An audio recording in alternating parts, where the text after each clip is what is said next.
Liquor scam కేసులో నిందితుల remand నేటితో ముగియడంతో అధికారులు వారిని విజయవాడ ఏసీబీ కోర్టుకు తరలించారు. విజయవాడ, గుంటూరు జైళ్ల నుంచి నిందితులను కోర్టుకు తరలించారు. మార్చి 13 వరకు కోర్టు రిమాండ్ పొడిగించింది.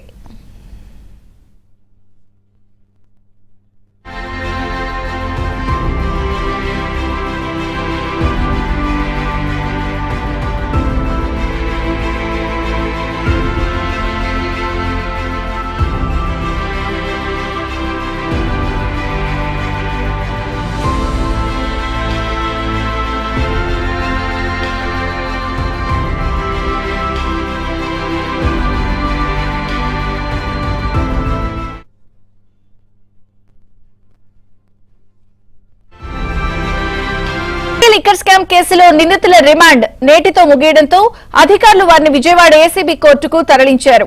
విజయవాడ, గుంటూరు జైళ్ల నుంచి నిందితులను కోర్టుకు తరలించారు. మార్చి 13 వరకు కోర్టు రిమాండ్ పొడిగించింది.